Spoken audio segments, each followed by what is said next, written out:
যারা আছেন, ছেলেটাকে 1 বছর 2 বছর 10 বার 20 বার 50 বার বলে আর বলে না, আল্লাহর কথা বলে, একরকম তার ব্যাপারে হতাশা, আশাহত হয়ে গেছে, না আর নামাজ পড়বেন,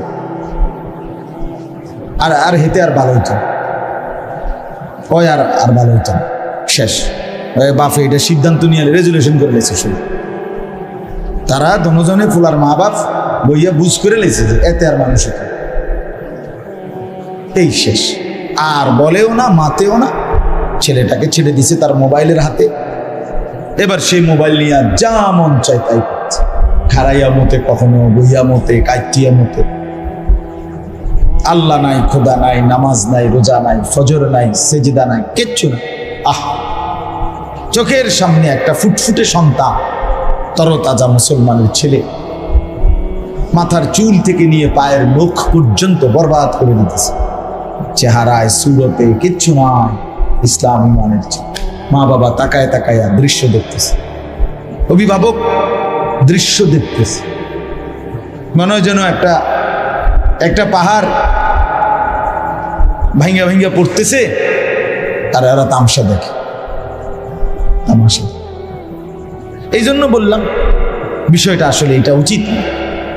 এই আপনাদের কাছে বলবো, সম্ভাবনার কোনো সুযোগ হাতছাড়া করতে না, হাতছাড়া করতে। আমি কিন্তু ওই মালাই বাঙ্গরার পরে ওইখান থেকে বয়ান করে আসছি, এখন ওইখানেও এই সর্বোচ্চ 20-30 জন বা 50 জন হবে, বা 100 জন হবে না, 50-60 জন মানুষ হবে। খালাস, আমি মাগরিবের নামাজের পরে বৈশা 9টা বাজার 15 মিনিট আগ পর্যন্ত, 9টা পর্যন্ত পুরা বয়ান করছে এতে মানুষ। আমার কথা হলো সুযোগ কাজে লাগা, আল্লাহর কথা বলা। তাহলে আপনাদের কাছে আমার অনুরোধ, ওই কথার প্রসঙ্গে বললাম, 1 নাম্বার কথা হলো আল্লাহর কথা যিনি বলে তিনি দাম, তিনি কি বলেন না। এজন্য সবাই মসজিদের ইমাম সাহেব জুমার বয়ান করে, ওনারে যথোপযুক্ত কদর করবেন, শুনবেন মনোযোগ, উনি আল্লাহর কথাই বলেন। আসরের পরে যে হুজুর বয়ান করলো করে, উনি আল্লাহর কথাই বলছে।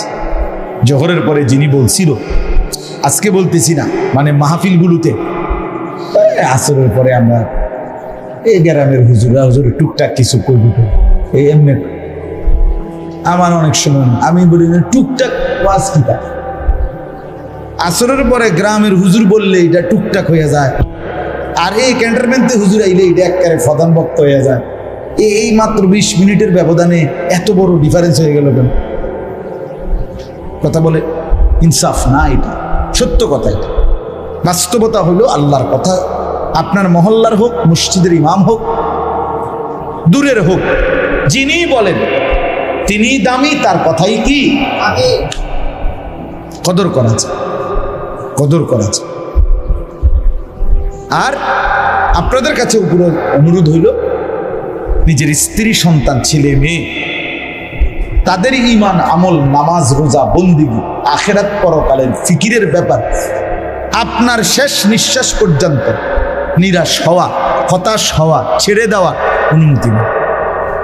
আপনি জবাবদিহি করতে হবে, নয়তো কেন ছেড়ে দিলেন? আল্লাহ তো আপনাকে ছেড়ে দেওয়ার অনুমতি দেয়।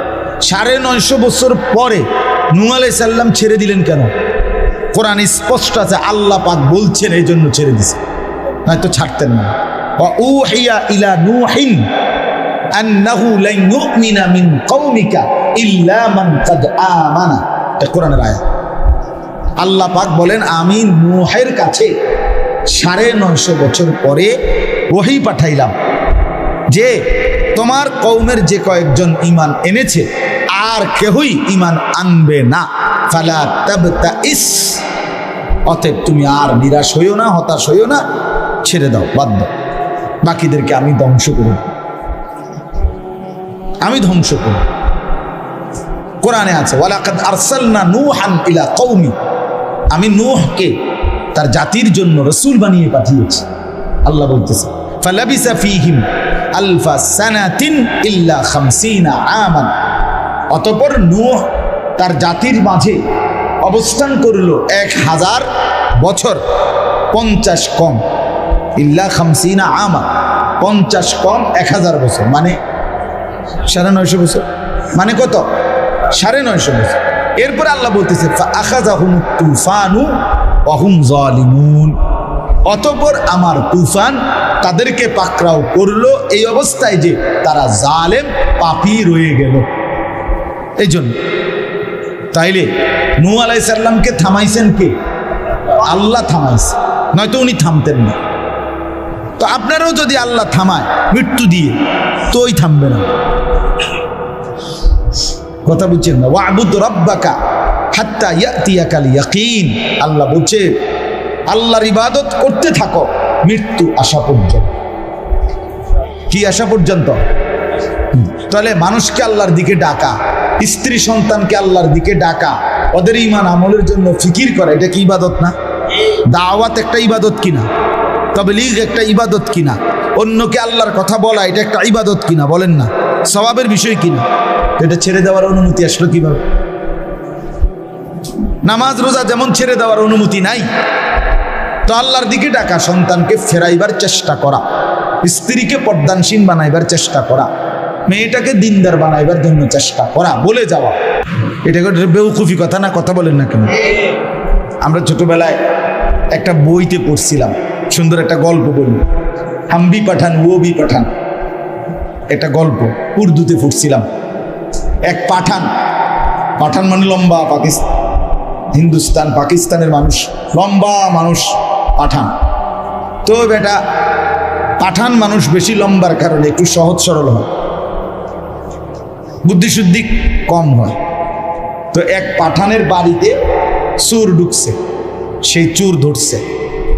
চোর দইরা কাজে তুই যে চুরি করলা, চোররে কইতেছে তোমার বিচার হইব, আমি চৌকিদার মানে আরে যে বিচার করে সর্দার, তারে ডাইকা আনতেছে, তুই এনে বহ। তো তারে পাও বাইন্দা, তার 2 পাও বাঁধছে, বাইন্দা বলছে রশি দিয়ে বাঁধ দিয়ে বলছে তুই এনে বহ থাক, আমি আনতেছি, এনে সর্দাররে আনতেছি, তারপরে বিচার হইব তোর চুরির শাস্তি। এ কথা বলে চলে গেছে সর্দারের কাছে। সর্দার রে গিয়া উঠাইয়া বলছে যে চোর ধরছি, আপনি আসেন, বিচার করতে আসেন। চোর কোথায়? আমার বাড়ির বারান্দায়, বাড়ির দরজায় রশি দিয়া পাও বান দিয়া আয়া পড়ছে, থুই আইছে। তো সর্দার জিজ্ঞেস করছে পাও দে বান দিছো, হাত বান দিছো? কয় না, হাত তো বান দিছি না। কয় ইন্নালিল্লাহ, বেওকুফ, হাত বান না দিলেই বেটা শুধু পাও বান দিল কেমনে? বেটা তো হাত দিয়ে এটা খুললে লাগবে রশিটা, তুমি এত বোকা হইলা কেমনে? তার হাত বান দিলা না। সে চিন্তা করছে, কথা তো ঠিক, ইন্নালিল্লাহ, আমি তো নিশ্চিত বোকামি করলাম, তার হাত বান দিলাম না কেন? এখন তো সে তো নিশ্চিত পায়ের রশি তো স্বাভাবিকভাবে খুললে চলে যাবে। তো একটু পরেই সে চিন্তা করে একটু কন্ডা খারাপ হয়ে গেছে, যা চোর ধরলাম কিন্তু চোর তন গিয়ে ফাইতাম না। তো একটু পরেই আবার সাথে সাথে তার একটা কথা মনে পড়ছে, আর তখন সে সর্দারে বলছে নেহি নেহি নেহি, হাম ভি পাঠান ও ভি পাঠান, হাম ভি পাঠান ও ভি পাঠান, আমিও পাঠান, আর এই যে চোদ্দ চিতেও পাঠান। তার মানে হইল তে বুঝতো না, এটা বুঝছেন না? আমি যখন বুঝছি না কথা, এটা এত বুঝতো না, কারণ আমরা দুজনেই তো কি হাম ভি পাঠান ও ভি পাঠান। তো বলছে সর্দার নেই নেই, এমন হবে না, চলো গিয়ে ফার্মু আমি আইবার দেখে যে ঠিকই হেতে বইয়ে দিচ্ছে।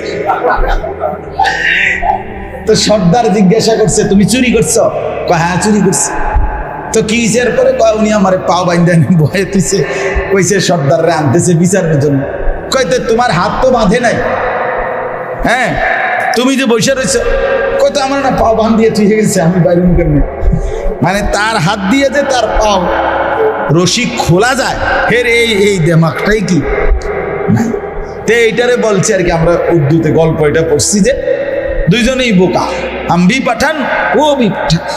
এই জন্য আইয়া দেখছে যে হেও যেহেতু পাঠান, কাজে এই বেকুবে রয়েছে, বোকাই রয়েছে। যাই হোক, তা আমার বলার উদ্দেশ্য হলো আপনি আমি আরেকটু সচেষ্ট হওয়া, আরেকটু সচেষ্ট। রাসূলুল্লাহ সাল্লাল্লাহু আলাইহি ওয়াসাল্লাম বলছেন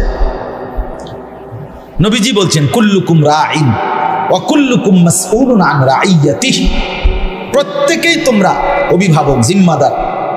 তোমাদের নিজ নিজ অধীনস্থের ব্যাপারে তোমাদেরকে জিজ্ঞাসিত করা হবে, তোমাদেরকে জিজ্ঞাসা করা হবে, আল্লাহর কাছে জবাবদিহি করতেই হবে।